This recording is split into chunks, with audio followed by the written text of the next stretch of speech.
Haleluya! Shalom semua. Bertemu kita semula di segmen Rhapsody Reality, saluran renungan firman Tuhan setiap hari. Haleluya!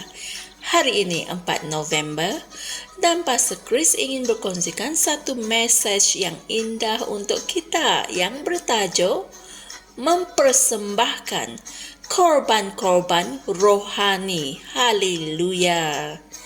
Ayat Injil tema kita hari ini dipetik dari Ibrani 13 ayat 15 yang berkata, sebab itu, marilah kita melalui Dia, yaitu Kristus, senantiasa mempersembahkan korban puji-pujian kepada Allah, yaitu buah bibir yang mengaku namanya. Puji Tuhan. Kerajaan Tuhan yang merupakan tempat asal kita adalah sebuah kerajaan rohani. Di dalam kerajaan itu, kita menjalankan pelayanan rohani dan mempersembahkan korban-korban rohani. Haleluya. Inilah sebabnya mengapa ia begitu penting bagi kita untuk berfikiran rohani. Kerana korban-korban yang kita persembahkan kepada Tuhan mestilah korban-korban yang rohani. Haleluya. Tuhan tidak lagi memerlukan korban-korban lembu dan kambing yang tidak dapat menghapuskan dosa. Dan Dia telah beralih kepada korban-korban rohani. Puji Tuhan. Apabila kami mengatakan rohani, kita sedang berurusan dengan bahan-bahan rohani. Doa-doa dan korban pujian-pujian kita misalnya, Tuhan menganggapnya sebagai rohani. Malah, para nabi dapat melihatnya sedemikian. Dalam Hosea 14 ayat 2, Alkitab mengatakan, bawalah sertamu kata-kata penyesalan dan bertaubatlah kepada Tuhan. Katakanlah kepadanya, ampunilah segala kesalahan sehingga kami mendapat yang baik. Maka kami akan mempersembahkan pengakuan kami. Haleluya. Kata-kata yang kita sampaikan kepada Tuhan datang kepadanya dalam kualiti anak lembu yang dikorbankan kepadanya dalam perjanjian lama. Kata-kata kita dalam penyembahan mempunyai kekuatan dan kuasa yang sama seperti di syurga, sebagaimana orang di perjanjian lama mempersembahkan korban lembu-lembu kepada Tuhan. Namun, kata-kata kita lebih berharga kerana kata-kata kita disampaikan terus kepada Tuhan. Manakala lembu-lembu dan anak-anak lembu itu dibunuh dan dimakan oleh orang selepas itu. Doa-doa kita adalah korban-korban rohani. Amin. Dalam Mazmur 141 ayat 2, Daud berkata, biarlah doaku dipersiapkan seperti persembahan ukupan di hadapanmu, dan tanganku yang terangkat seperti persembahan korban pada waktu petang. Haleluya. Buah bibir kita yang memberi kesyukuran kepada namanya adalah korban rohani. Hal ini bermakna kamu mengakui kebesaran Tuhan, kamu mengakui kemurahan hatinya dan kebaikannya terhadap kamu. Haleluya. Ketika kamu menyembah Tuhan di gereja atau di rumah kamu, atau ketika kamu berlutut atau berdiri dengan tanganmu terangkat, sebenarnya ada sesuatu yang sedang berlaku di syurga. Puji Tuhan. Dan bukan itu sahaja.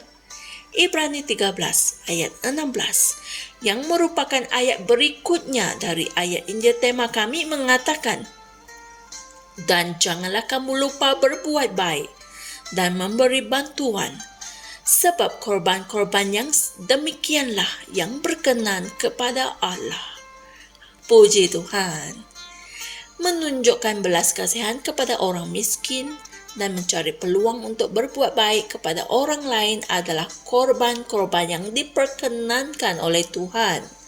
Ini bermaksud bahawa tindakan-tindakan tersebut adalah rohani. Amin. Pengajaran dari hal ini adalah Ianya penting untuk kita berfikiran rohani dan memahami bahwa perkara-perkara ini adalah nyata. Amin. Oleh itu, lakukanlah semua itu dengan lebih baik, lebih berhati-hati, dan lebih tulus. Haleluya. Saudara dan saudari semua, mari kita sama-sama berdoa. Ya Tuhan, Engkau pemurah dan baik hati. Dari turun-temurun, Engkaulah Tuhan. Terima kasih atas kasih-Mu. Terima kasih atas perlindungan dan pemeliharaanmu. Terima kasih kerana telah membawa aku ke dalam kehidupan kekuasaan yang bebas untuk memerintah dan menyatakan kehendak-Mu, perwatakan-Mu, dan kebaikan-Mu di bumi. Dalam nama Yesus. Amin. Saudara dan saudari semua, berikut adalah ayat-ayat Injil yang kalian boleh renungkan sebagai renungan tambahan, iaitu Ibrani 13 ayat 15 hingga 16, Kitab Terjemahan Amplified Classic, dan Wahyu 5 ayat 8. Puji Tuhan, saya percaya kalian telah mempelajari sesuatu yang berguna dari ajaran firman hari ini. Apabila kita memuji Tuhan dan tangan kita terangkat, ketahuilah bahawa ada sesuatu sedang berlaku di syurga. Amin. Kerana sesungguhnya kehidupan kita adalah lebih rohani daripada fizikal. Ianya penting untuk kita sentiasa berfikiran rohani. Haleluya. Kongsikan firman yang indah ini dengan teman-teman yang lain agar mereka juga dapat diberkati dengan firman Tuhan ini. Jumpa lagi esok dan Tuhan berkati. Shalom. Kami percaya saudara-saudari semua telah diberkati dengan perkongsian firman dari Rhapsody Reality. Bagi sesiapa yang ingin menjadikan Yesus Kristus sebagai Tuhan dalam kehidupanmu, kamu boleh mengucapkan doa ini bersama dengan saya. Ya Tuhan Allah, aku mempercayai Yesus Kristus, Anak Allah yang hidup dengan sepenuh hatiku. Aku percaya Dia telah mati untukku dan Allah telah membangkitkan Dia dari kematian. Aku percaya Dia hidup hari ini. Aku mengaku dengan mulutku bahawa Yesus Kristus adalah Tuhan dalam hidupku mulai dari hari ini. Melalui Dia dan di dalam nama-Nya, aku mempunyai kehidupan yang kekal. Aku telah dilahirkan semula. Terima kasih Allah kerana menyelamatkan jiwaku. Aku sekarang adalah anak Allah. Haleluya. Tahniah, sekarang kamu telah menjadi anak Allah. Untuk apa-apa sebarang pertanyaan atau untuk mendapatkan lebih banyak maklumat mengenai bagaimana untuk bertumbuh sebagai seorang Kristian, anda semua boleh hantar mesej di akaun Facebook kami atau email kami di tni.msia@gmail.com.